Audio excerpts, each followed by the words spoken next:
This is topic 3, lesson 3, Egypt and Kush. Open your digital notebook. And if Savas will open for you, open lesson 3 so you can follow along. Lesson 3, Egypt and Kush. South of Egypt, farther up the Nile River, was a land that the Egyptians called Kush. Another name for this region is Nubia. Nubia extends from present-day southern Egypt into northern Sudan. Trade brought Egypt and Kush together. Let's watch this video about trade between Egypt and Kush. While Egypt had plenty of sun and fertile soil, it still lacked a considerable share of material: forests, minerals, and horses, just to name a few. The Egyptians soon learned a few neighboring countries had some of these materials, while the Egyptians in turn had what these others did not. Thus began an entire industry of trade or commerce. Commerce is the buying and selling of goods and services. As Egypt grew in wealth, the region's taste expanded as well, and it looked to luxury goods, items not necessarily needed but sought after for status and enjoyment. Egyptians traded for cedar wood, olive oil, and metals like tin and copper. From its own supply, grain, cloth, papyrus, glass, and jewelry were its best sellers. The benefits of trade reach beyond material goods. Commerce also strengthened Egypt's relationships with its neighbors. Often peace would be made with former enemies. Pharaohs were even known to marry princesses from some of the places they traded with. South of Egypt, farther up the Nile, was a land called Kush. Trade brought Kush and Egypt together. The Egyptians wanted Kush's gold and elephant tusks, which were a source of ivory. Like Egypt, the people of Kush benefited from the farming advantages the Nile provided them, though their surpluses were lower. Sometimes the Kushites were even short of food, making them eager to trade for Egypt's grain. Eventually, Egypt conquered Kush and gained control over the region's riches. After the rule of the Egyptian pharaoh Ramses II, however, Egyptian rule weakened and Kush once again became independent. In fact, in the 700s BCE, Kush conquered Egypt. Soon, though, Kush lost to the Assyrians and retreated back to Kush. After fighting with Egypt, the Kushites eventually moved their capital south to Meroe, which was an easier location to defend. It was also an area that received heavier rainfall than most of Kush, and these heavy rains supported growth of wood that Kushites could burn to smelt or melt out iron from a rock called iron ore. As a result, Meroe became a fully functioning iron working center. The tools and weapons they fashioned were far more durable and powerful than Egypt's soft bronze-based tools. In addition to their advancements in metalworks, the Kushites made painted pottery and other works of art. They also created the Meroitic script, one of the world's first alphabets. How did trade benefit both Egypt and Kush? All right, let's continue on with our lesson. On page 1 of your digital notebook, you will see your 5 vocab words.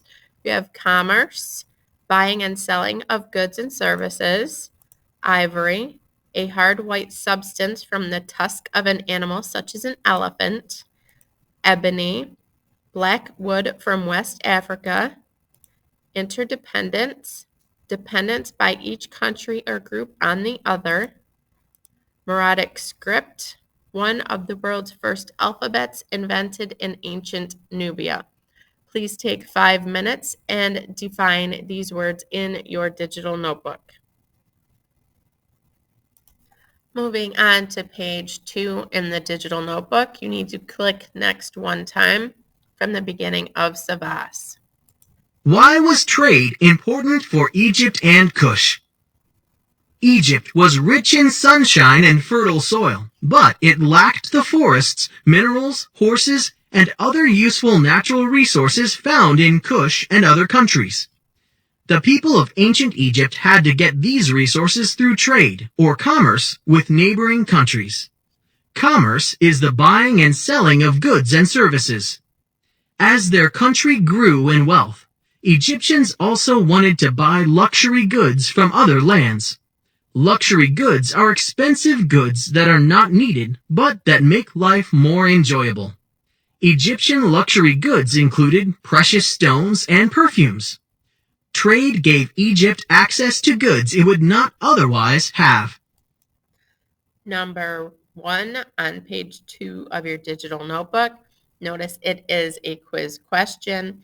What is commerce? You will find that in this yellow circled text.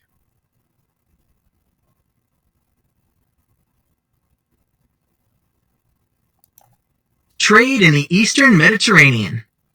The pharaohs sent merchants and officials to other lands to promote trade. As early as the Old Kingdom, a pharaoh named Snefru promoted trade with lands on the Eastern Mediterranean Sea. The area of modern Lebanon in the Eastern Mediterranean had forests that Egypt lacked. The Egyptians crossed the Red Sea because they were eager to buy its cedar wood. In other Mediterranean lands, they bought olive oil and metals such as tin and copper. Rulers in Egypt, Mesopotamia, Syria, and Anatolia sent diplomats from one region to another. The movement of government officials and luxury goods among these royal courts formed the world's first trading community. Egypt strengthened its relationships with other lands in other ways. New Kingdom pharaohs made peace by signing treaties with former enemies such as the Babylonians, the Syrians, and the Hittites. Pharaohs sometimes married princesses from the places they made peace with. As a result, trade with these lands flourished. Number 2, what did Egypt travel to buy? So they even crossed the sea. So what did they travel across the sea to buy? You will find those 2 things in this pink highlighted text.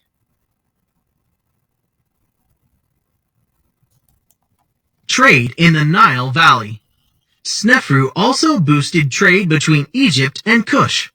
Under later dynasties, trade between Egypt and Kush increased. The most valuable goods that Egyptians bought in Kush were gold and elephant tusks, which were a source of ivory, a hard white material made from these tusks. They also bought incense and a dark black wood called ebony. In return, the Egyptians sold grain, cloth, papyrus, glass, and jewelry. Egypt relied on Kush's gold, and Kush relied on Egypt's grain. Trade created interdependence, or dependence by each country or group on the other. Trade brought the Kushites into closer contact with ancient Egypt. Over time, the Kushites adopted elements of Egyptian culture, including Egyptian religion. Number 3, Egypt relied on Kush's blank, and Kush relied on Egypt's blank. You will find those answers in this blue highlighted text.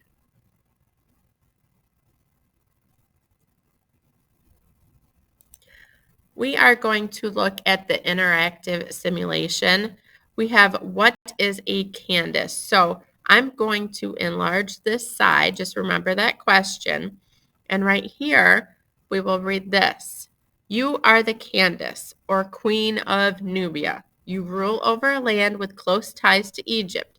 Nubia is tied to Egypt through trade and through culture. Nubia shares elements of Egyptian culture, but has its own unique culture too. Like Egypt, Nubia lies along the Nile River.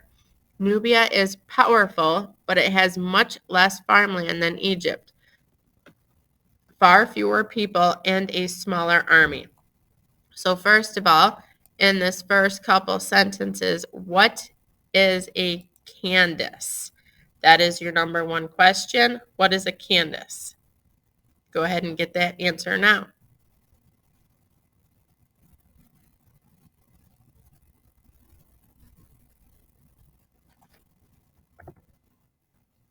So now we are going to move on. What happens is it's taking us through this interactive simulation. If something were to happen, what should we do? So let's click on start. I'm going to make this big again. But here again, you are going to be this Nubian Candace. And we just saw that it is the queen. So you live in Nubia. You are the queen. The Egypt's ambassador demands 1,000 pounds of gold a year, more. So you're already giving them some, and he's asking for 1,000 more a year. The pharaoh threatens to conquer Nubia unless you agree. What do you do? So you are the queen of Nubia. The pharaoh says, give me 1,000 more pounds of gold a year, or we're going to take Nubia over. What do you do? So in this interactive, simulation, we'll click start. Here's your question right here. So Egypt's ambassador demands 1,000 more pounds of gold a year. The pharaoh threatens to conquer Nubia unless you agree. Should you give in to the pharaoh's demand for more tribute, or reject the demand, or negotiate? So if you give in to the pharaoh's demand and give him 1,000 more pounds of gold, we would click here. If you choose to reject the pharaoh's demand, you would click here. If you ask the pharaoh to negotiate, you would click here. So let's just pretend that we give in to the pharaoh's demand. If you give in to the pharaoh's demand, after 2 years, your treasury is empty. That's kind of like your bank. Your people are going hungry because they have to be forced to mine gold instead of growing crops. You can't feed them because your grain reserves are used up. You do not have enough gold left over to buy them food from Egypt. Starvation begins to kill your people. So, you don't want to give in to the Pharaoh's demand. What if you just say, no, I'm not doing it, and reject his demand? If you reject the Pharaoh's demand, the Pharaoh sends his army. Your army puts up a fight, but they are outnumbered by the Egyptians. Your army runs out of food rations while the Egyptian army is well fed. Your army is forced to surrender, and you are all executed. So you don't want to do that either. So maybe you ask the Pharaoh to negotiate. You ask the Pharaoh to negotiate. Your advisor travels to the Pharaoh's palace in Egypt. He explains that if you have to pay 1,000 more pounds of gold a year, your people will starve to death. With Nubia ruined, Egypt will lose access to not only Nubia's gold, but to other trade goods from Nubia, such as ivory and iron. The Pharaoh reduces his demand to a more affordable 100 pounds of gold. You agree to this demand. So because you didn't just give in, you didn't say no, but instead you went and negotiated, hey, I'll pay you something, but I can't afford $1,000, and it's to both of our benefits if you just negotiate with me. The Pharaoh has approved instead 100 additional pounds of gold instead of that 1,000. So on your digital notebook, you will need to write what you should have done under number 2. So you chose to negotiate. So take a minute and get that written down.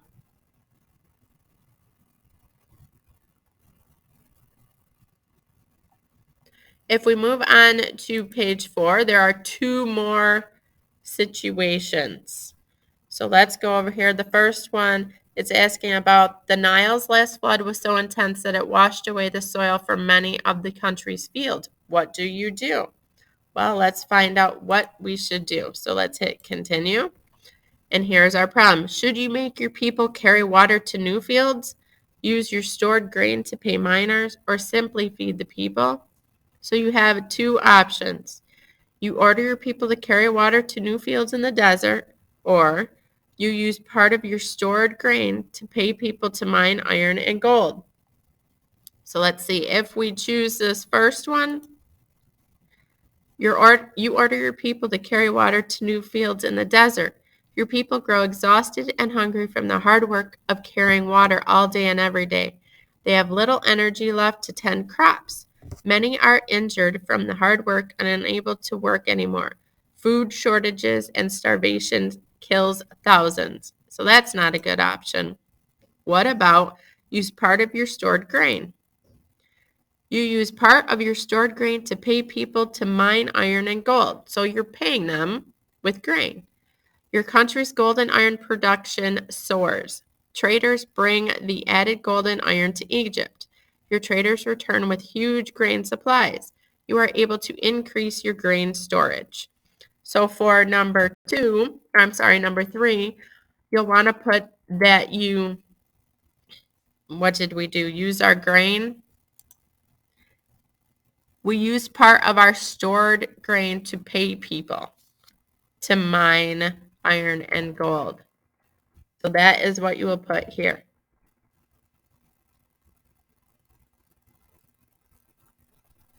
In the last simulation, using stored grain to pay miners worked out very well. Now you wonder how you can maintain your good fortune. What should you do?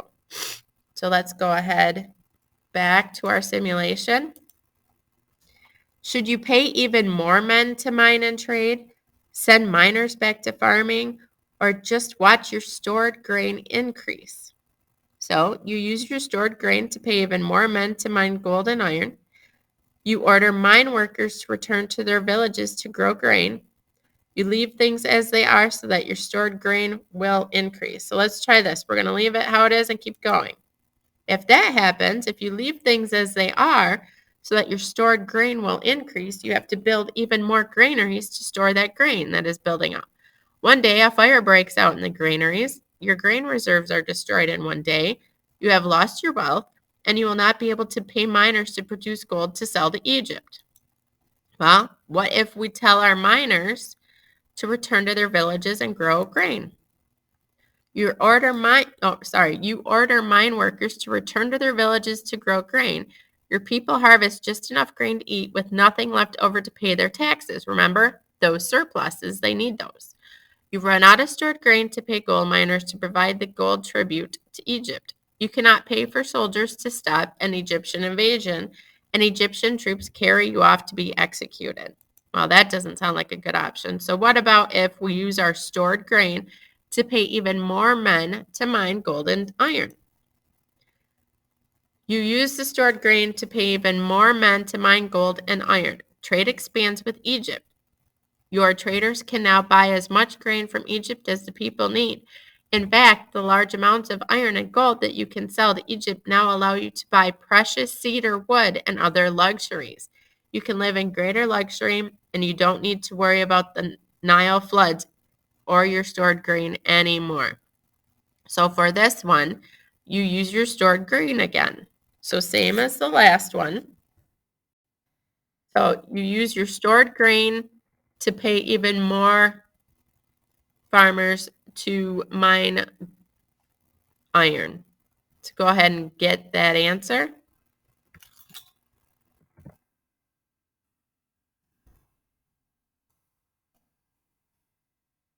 Again, the answer is that you pay even more men to mine gold and iron. All right, let's go on to the next page. You're on page 5 of the digital notebook, and you've clicked next 3 times in Savas. How did Kush develop? Like Egypt, Kush had an ancient culture. Kush's geography was similar to Egypt's in some ways and different in others. How did geography affect Kush? Kush lay in the upper Nile Valley, where rainfall was higher than in Egypt, and land for farming and raising cattle stretched beyond the riverbanks. Like Egypt, however, Kush's farmers depended on the Nile and its annual floods. Their farming methods generated a surplus, though a smaller one than Egypt's. This surplus supported cities with artisans and merchants. However, the Nile's cataracts lay within Kush. While Egyptians used boats, cataracts made it impossible to travel very far by boat in Kush. Instead, people had to travel on foot through the rugged desert. Another difference from Egypt was that the Kushites had much less land to farm. As a result, the Kushites were sometimes short of food. This made them eager to trade gold, iron, and other products for Egypt's grain. Kush was also in closer contact than Egypt with the peoples of Africa south of the Sahara. The Kushites traded goods and ideas with these peoples just as they did with the Egyptians. Number 1 on page 5 of your digital notebook. Notice it is yellow. It is a quiz question. How did the region's geography affect Kush? You will find that answer in the circled yellow text.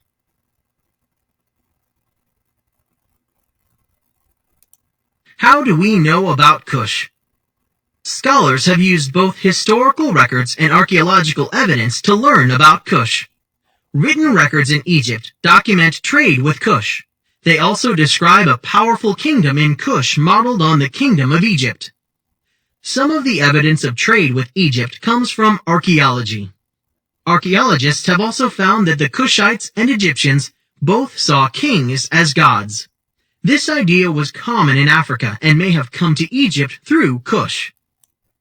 Number 2, what do scholars use to learn about Kush? You will find that answer in that green highlighted text.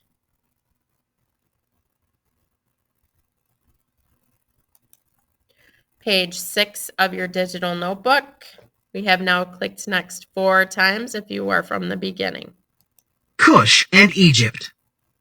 Through trade, the Egyptians discovered that Kush was rich in resources, including gold. The Egyptians realized that the more gold they had, the more wood and other resources they could buy from the eastern Mediterranean. Number 1, how did the Egyptians find out that Kush had a lot of resources, including gold? You'll find that answer in the blue highlighted text.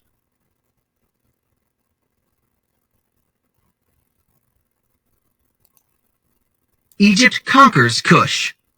Egypt conquered most of Kush for a time during the Middle Kingdom, and then again during the New Kingdom. The conquered Kushites had to pay tribute to the pharaoh. One year's tribute to the pharaoh, Thutmose III, included hundreds of pounds of gold, cattle, ivory, and ostrich feathers from Kush. Kush also gave Egypt enslaved people as part of its tribute. After the rule of Ramses II, Egypt weakened, and the New Kingdom ended. Rival leaders in different cities fought for control of Egypt. Meanwhile, Kush became an independent kingdom ruled by Kushite kings. Number 2, when did Egypt conquer most of Kush? You will find that answer in this pink highlighted text. Kush conquers Egypt. In the mid-700s BCE, a Kushite king conquered the Egyptian city of Thebes. The next ruler of Kush, a king named Pia or Pianki, expanded the Kushite empire by conquering one Egyptian city after another. Finally, Pia declared himself pharaoh of a united Egypt and Kush. Primary source. O mighty, mighty ruler, Pianki, O mighty ruler, you come, having gained the dominion of the Northland. You are unto eternity. Your might endures, O ruler, beloved of Thebes. Inscription from the Victory Monument of Pia, translated by James Henry Breasted. Pharaohs from Kush ruled Egypt for almost 100 years. Kushite rulers promoted the traditional Egyptian ways that they had learned under earlier pharaohs. They built temples to honor Kushite and Egyptian gods. At the same time, the Kushites created painted pottery and other distinctive works of art. The rulers from Kush might have ruled Egypt longer if they had not tried to expand their power. They went to war with the Assyrians, skillful warriors who had recently conquered the Fertile Crescent. Assyrian troops invaded Egypt around 665 BCE. After losing many battles, the Kushites retreated from Egypt back to Kush. Number 3, Kush conquered what kingdom? You will find that answer, notice this is a quiz question, in this yellow circled text.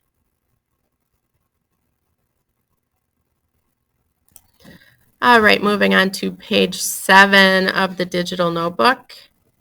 What were Kush's accomplishments? Kush remained a highly developed civilization for almost 1,000 years after it lost Egypt. It developed its own system of writing, economy, and government. Independent Kush. In 591 BCE, the Egyptians destroyed Napata, the capital of Kush. The Kushites moved their capital south to the city of Meroe, which was easier to defend. Meroe was also located near iron deposits and on a trade route from Central Africa. This region received more rain than did most of Kush. This rain supported the growth of wood that the Kushites could burn to smelt or melt out iron from a rock called iron ore. The Kushites turned Meroe into Africa's first iron-working center. Kush's iron tools and weapons were much stronger than Egypt's soft bronze tools. The Kushites continued to make jewelry and other beautiful objects from their gold. The Kushites built hundreds of pyramids at Napata and Meroe. These pyramids were built at a steep angle. The pyramids held the tombs of the kings and the queen mothers of Kush. The queen mothers of Kush are also known by their Roman name, Candaces. Candaces remained powerful, sometimes more powerful than kings, throughout the history of Kush. The Kushites created the Meroitic script, one of the world's first alphabets.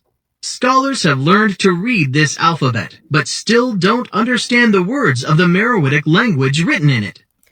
All right, number 1, as you can see, it is a quiz question. Which represents one of the world's first alphabets? Right here in this yellow circled text, you will find that answer. Kush's links to Africa and the world. Kush played an important role in ancient Africa. The kingdom may have controlled an area larger than the Egyptian Empire. Kush had advanced ironworking technology. The Kushites traded iron goods, cloth, and gold with other African peoples. In return, the Kushites bought ebony and ivory from East and Central Africa. The Kushites also sold slaves from other parts of Africa to the Egyptians. The Kushites also traded with Greek and Roman Egypt. Kushites sold ebony, ivory, gold, and iron goods and bought grains and cloth in Egypt. The Kushites used irrigation to grow more food for their busy cities, but they still had to trade to meet some of their need for food. The ancient Greeks and Romans knew the Kushites for their metalworking skills, and they valued Kushite iron tools and weapons.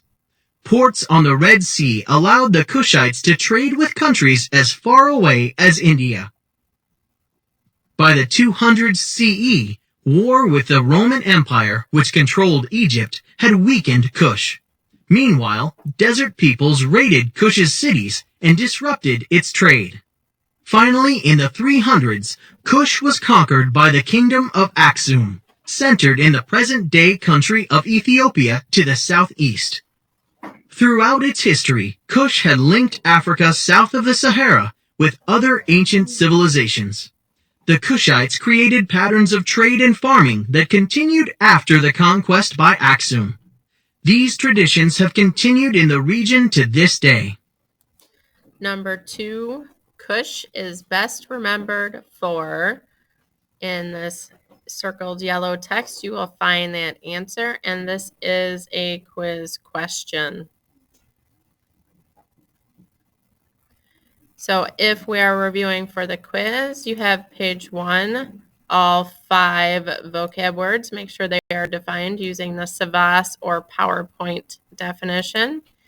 Page 2, number 1 is a quiz question. Page 5, number 1. Page 6, number 3. And page 7, number 1 and number 2.